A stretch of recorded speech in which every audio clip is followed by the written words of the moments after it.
Welcome back to Professional Perspectives. I'm your host, Ara Vakela, here with my co host, Pranita Muri. We're so excited to bring you the fifth and final episode of Season 1, and this one is special as we dive into the world of real estate. If you tuned in last time, you heard an inspiring conversation with professional golfer Mike Barnett about pursuing passion in sports.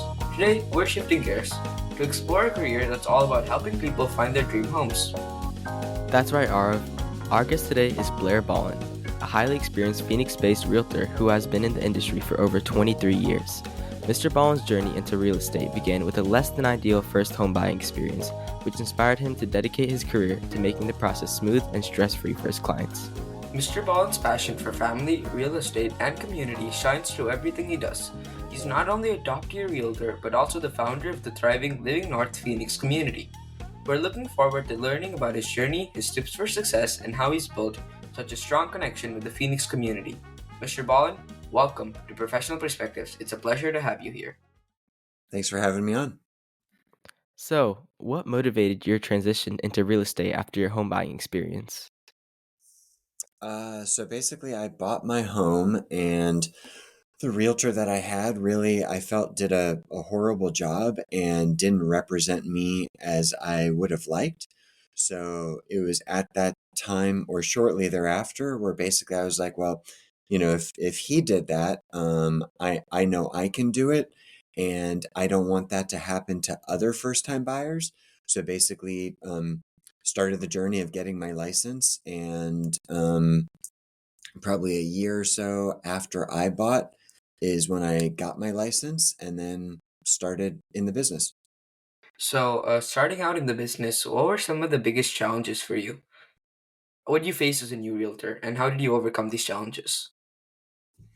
Yes, I would say for most of my life, I've been an introvert. So going to like networking groups or talking to people that I don't know or didn't know was really difficult for me. So, I got my license. I had a full-time job at the time, working at a golf course. And I thought, maybe I'll meet with my friends and that I work with. And if they want to buy, great. Or maybe I'll talk to the people that are golfing and they'll want to buy.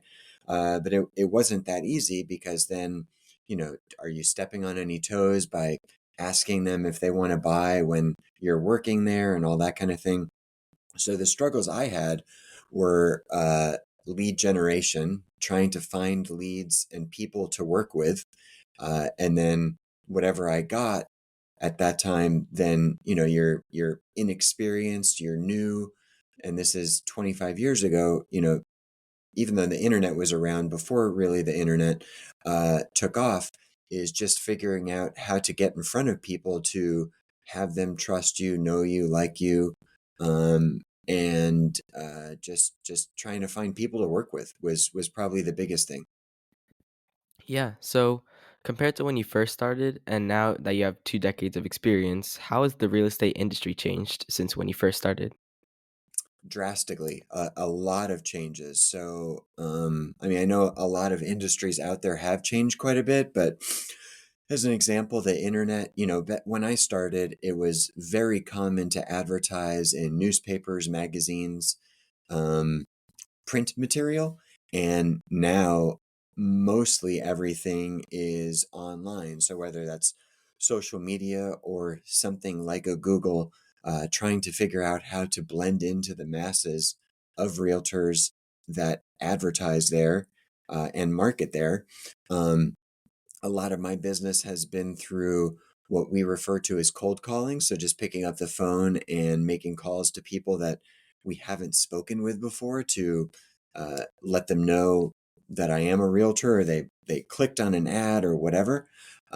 So 20 years ago, or even 25 years ago, that wasn't as difficult as it is now, because now more people don't answer their phone. More people think we're telemarketers. There's more scam controls or spam controls, uh, or do not call registry. So it's just tougher to reach people, period. And you throw in texting. So more people like texting, but then it's easier to report someone's number as spam. So getting through to more people is tougher. And then you throw in that pretty much everyone and their mother or a family member knows of a realtor And every realtor likes now the idea, or so many realtors like the idea of starting a team nationwide. So someone in California as a realtor can run a team in Arizona if they want. And there's nothing wrong with that. But the problem is now there's more people operating on that team calling from California or another state or another country. And then another challenge is years ago when COVID started, and even before then, companies like Opendoor, OfferPad, what are commonly referred to as iBuyers, entered the industry that just shook everything up. Some good stuff, some not as great stuff, causing some, maybe, I'm not saying these companies provided misinformation, but just more options to people that created more issues for the industry. And then 3 months ago, the laws that were passed that changed a whole bunch of stuff with the buying experience and selling experience relating to commissions, advertising of commissions. So the industry has drastically changed. So, touching on what you said about how it's getting harder to call people and reach out to them, we know that social media and technology have transformed so many industries. Have you adapted your strategies of reaching out and leveraging these tools? So social media from the standpoint of, like, being on TikTok, Instagram, or wherever, those sites I have not. Where I feel I have is having started my Facebook community group 5, 6 years ago that now has 35,000 people in it, and reaching people in there that are not, it's not a real estate direct approach. And it's not meant to be indirect either. It's just a community group. But I've developed many relationships on the business level through that community that have allowed me to work with people buying and selling homes. So yes and no. Like, Instagram is something I'm still trying to figure out. TikTok, I have no idea what's going on there. Um, Pinterest, maybe a little bit. LinkedIn, I like, but I don't know how to use it. Facebook is kind of my baby, but only in the community group standpoint, not sharing reels or whatever. Yeah, so another thing that you were talking about is communication and how this was kind of hard for you being an introvert. How did this affect your ability to be a good real estate agent? I think, I run my business with everything that has pros and cons. So being the introvert is tough because it's harder to connect with more people that you don't know because you're uncomfortable in those situations. But then it it's part of its pros is also that you tend to connect with more introverts. So the trust factor is immensely high, or can be very high. And I'm not saying I try to take advantage of that. I don't at all. But I've found many of my clients have been and are introverts, or maybe ambiverts to a degree, which I've probably have become over the years. But it it's definitely been, it was more challenging in the beginning. Now I would say it's not as challenging because I think social media has changed a lot of that.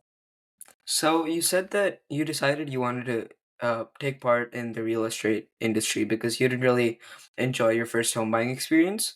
For someone in a similar situation, considering a career in real estate, what would you say are some practical first steps that they should take? I mean, I think it's pretty easy to get a real estate license, at least here in Arizona. Um, so wherever someone's looking, I would say, looking at whatever's required for licensing. And then I would probably say, uh, talking to other realtors or realtors in the area to figure out and discuss, like, what actually goes on. Because the idea that I don't watch much reality TV, but I think the name might be like Selling Sunset, or something like that, where you think you get your license and then you can sell a $20 million home in Laguna or whatever, and it's just going to happen overnight, and then you get a check for $1 million. It can happen. I don't really think that's how it normally happens, and I think just being aware that you probably have to have a bunch of money saved up, whether that's 3 months, 6 months, whatever, whether you enter this part-time or full-time, to make sure that you have enough reserves so you're not stressing yourself when you hit month 3 and you haven't had any sales.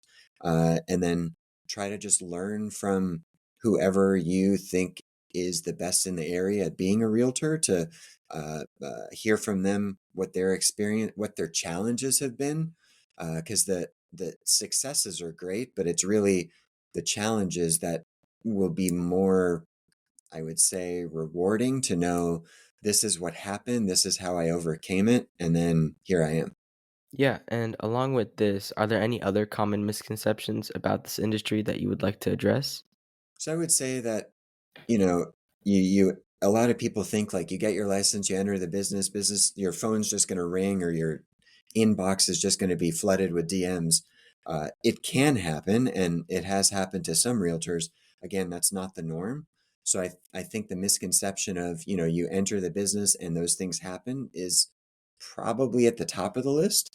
Um, there's been a continued downward trend on commissions, and I would say be prepared to maybe not make as much as some realtors might have said over the years. That can be considerably different than it used to be. So, as an example, um, when I started, commissions and commissions are a very delicate topic, but commissions have always been negotiable. But let's just say it was common for some realtors to get 3%.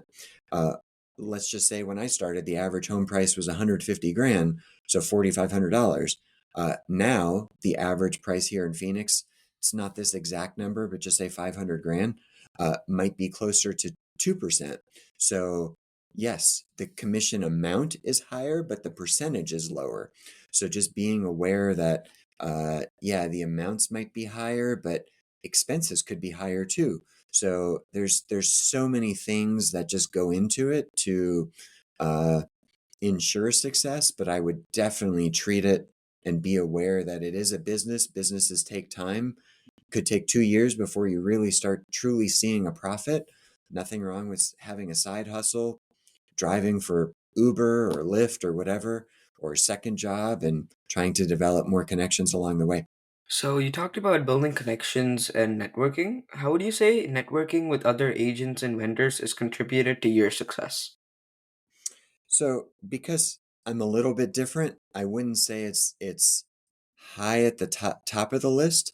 For me, it's just meeting new people that are looking to buy or sell, which might have made my path a little bit tougher.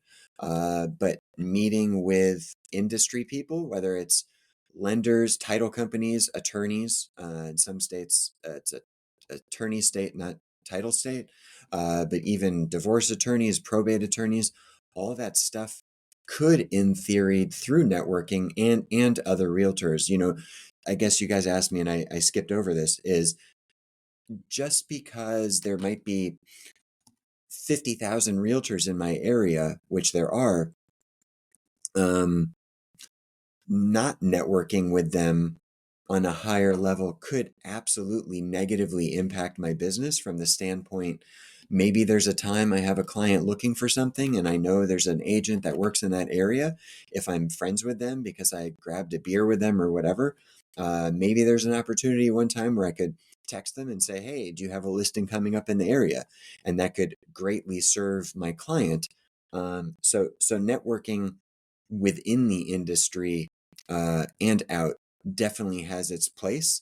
Doesn't mean it has to happen, but it definitely has its place and can serve a lot of people well. Yeah, and as someone who prioritizes community, how would you balance your personal versus your professional life in the day-to-day basis? Definitely one of the biggest challenges I have, and I would say there's probably not very much balance with it, because there's so much always going on. Like I can, during this podcast, I can probably look at my phone or whatever and see I have 50 messages that came through, or notifications, by the time we started this, from the Facebook group. And then I feel the need to have to respond or connect or whatever. But then I should be spending time with my family. And there's a very big and real challenge with that. Fortunately, at times they're somewhat forgiving with it, but definitely it's on me to figure out how to better handle that, and I haven't yet. Uh, at the same time, um, they know what I'm doing and what I'm trying to accomplish, and they recognize that. So it is very very tough balancing l- personal and business, and then all aspects of business too. So, I feel like it's a common conception for people to think that your relationship with the realtor is a transactional relationship where you get done with it and then you don't really like meet with them or talk to them. Uh, do you feel like you have been able to build long-term relationships with your clients? I definitely think it's a great question. I think, the 80/20 rule applies to a lot of stuff, and I think it would apply, unfortunately, here as well. Is that uh, there's so many realtor or real estate options that I certainly try my best to stay in touch with as many of my clients as possible. But I can certainly point to quite a few where over the years, maybe I lost their contact information. Maybe I thought they didn't think I did a great job. Maybe they don't like me. Maybe I don't like them. And that's okay for both scenarios or all scenarios. If we look at it and just say 80/20 rule, and I have 100 clients over the years, um, there's probably 20 that I'm more in touch with consistently, whether it's social media, texting, calling, getting together for a beer at Thanksgiving. Not this year, but I used to do like a pie giveaway. So those clients or whoever would stop by to get a pie, in an effort to try to um, stay in touch with them. But it is very difficult to stay in touch with them because also, again, maybe my phone number got reported as spam and I'm not able to uh, text them.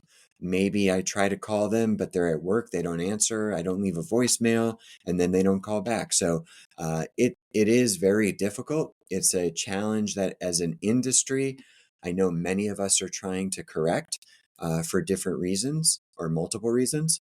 Um, but staying in touch with a client is very difficult, not making it just transactional. Quite honestly, a lot of clients just want it to be transactional. They know they can hop online to find a new realtor by clicking on Zillow or Google, and they have a new realtor within seconds, and everyone wants something immediately. So there's their new realtor.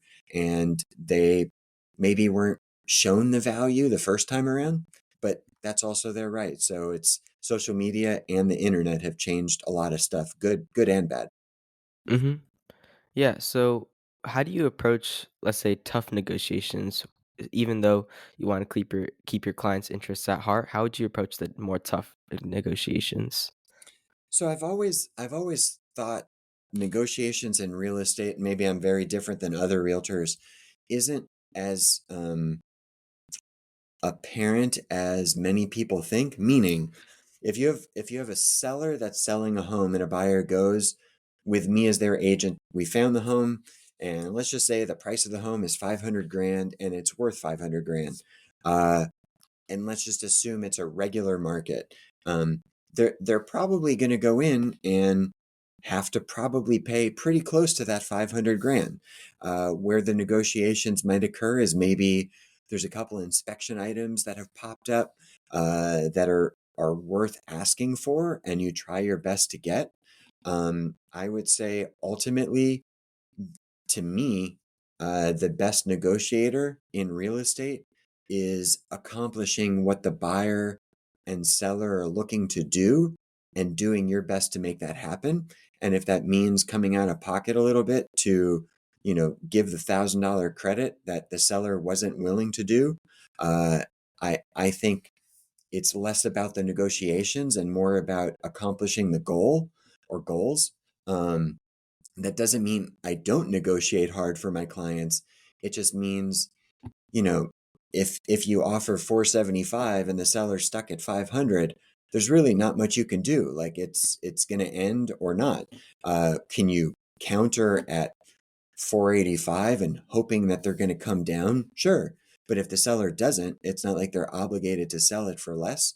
So I think there's other parts to the negotiation that come in, which are just finding out what the clients want to do and what they want to have happen, and then making sure they don't overpay for it or overpay for it. And you just help them accomplish that. So you said that the market being a regular market might play a role in the home buying experience. What trends do you see shaping the future of the real estate market in Phoenix? So I'm going to stretch that out a little bit to say nationally. I think with the election that just happened and being over, that with a new president coming into office, uh, the real estate market tends to always go up in from a pricing standpoint, just because that's what has happened most of the time historically. So we expect prices to go up here locally. Um, what we're really waiting for and have been waiting for now for probably 2 years is interest rates to come down. Interest rates having gone up and prices having gone up, home afford home unaffordability has gone up. So your monthly payments are a lot higher than they have been. So we are hoping, to a degree, interest rates come down. We're expecting them to come down. The problem when they come down is there's going to be more demand, so then prices are going to go up more, making things more unaffordable. But that's just kind of the nature of the beast. But to kind of sum it up, we're basically expecting prices to go up one way or the other. Yeah, that makes sense. And how'd mentorship and continuing learning play in maintaining your expertise? Because this field is changing drastically. 100% at the top of the list.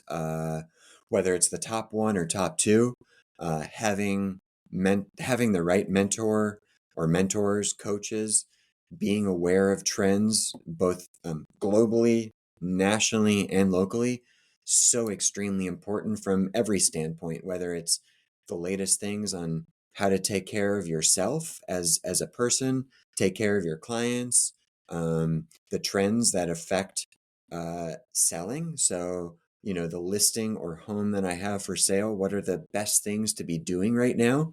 And I don't know everything. I never claim to know everything. So, making sure that I'm staying in touch with people that are on top of those trends, extremely, extremely important.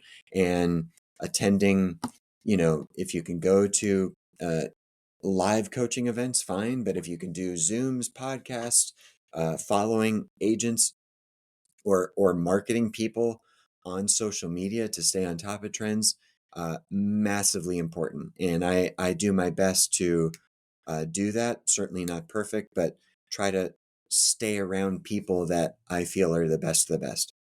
So in the starting, you said that new realtors have to be prepared for slower market periods for up to like 3 months without a sale.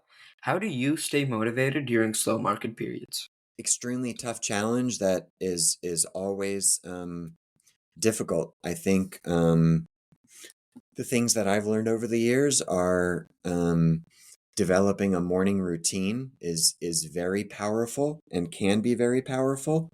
Um, so there's a guy, his name I think is Hal Elrod, wrote a book called The Morning Miracle Miracle Morning, I think is the name of it. But having some type of morning routine, whether you're journaling, exercising, doing affirmations, stuff like that, definitely has a place. And then having some type of gratitude list to make sure you're focusing on what you're grateful for rather than the fear, because fear will put you in a really, really rough bad spot quickly, and then harder to get out of it. So then, now you're in month four, still don't have a sale, and then you're focusing on that you haven't had a sale. It's month four. Well, then what's going to happen is it's month five, and you still don't have it because you're still focusing on that you don't have a sale. You might not have a sale or a deal going or a client, but you could be focusing on the other stuff. Not easy to do, but once that transformation happens, then the good stuff usually does happen. Again, it's not easy. I've been through it many times, and just because there's a successful realtor out there doesn't mean that they haven't had rough patches. I don't want to generalize and speak for everyone, but I'm guessing I'm pretty accurate in saying no one has had a straight diagonal or straight line to success. They've all experienced ups and downs, and the downs might be different for everyone, but everyone's had them. Mm-hmm. And now that you've had so much experience in this field, what's one of these lessons that's about real estate that's remained true from the start all the way to now? Great question. No matter what happens, it's always about there's multiple things like clients matter, people matter, all that stuff. But from a business standpoint, one thing that I think will always be true is consistent action. So whether that's making cold calls every day, posting in the Facebook group, sharing reels on social, going to networking meetings, whatever those activities are, consistency of actions or an action will always prove to be true. So, Mr. Ballin, if you could go back to when you first started your career, what advice would you give to your younger self? I would say have more conversations, invest more in real estate. Yeah, more consistent action. Like the actions I took probably didn't happen till 5 to 7 years after I got licensed. And I certainly regret not doing that, and maybe putting myself more out there on a more consistent basis. Yeah, and as well as how the market in Phoenix is especially competitive, what advice would you give to first-time buyers who are navigating this new environment? Hiring the right person has never mattered more.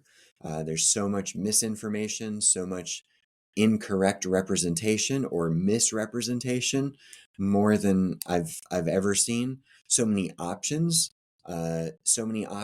to do stuff for cheaper, and cheaper now really does not benefit you. Years ago, maybe you could get away with it. Now, and I'm not saying I charge the most, I certainly don't. But just going with that realtor as a first time buyer that charges you the least amount or says you don't have to pay me anything or whatever, uh, can, in my opinion, really put you at risk of costing you a lot more, especially as a first time buyer. And finally, Mr. Ballin, what's one key takeaway you'd like our listeners to remember about pursuing a career in real estate or building strong communities? Um, so building my community has been and is a massive passion of mine, and I would just say it brings so many rewards outside of just getting a sale or a deal or whatever. Like the people that I've met and relationships that I've developed, I wouldn't trade anything for. And I would encourage anyone getting into real estate or any business for that matter. The more community you can be involved in or connect with or create, and stick with that, the more rewarding what you do will become.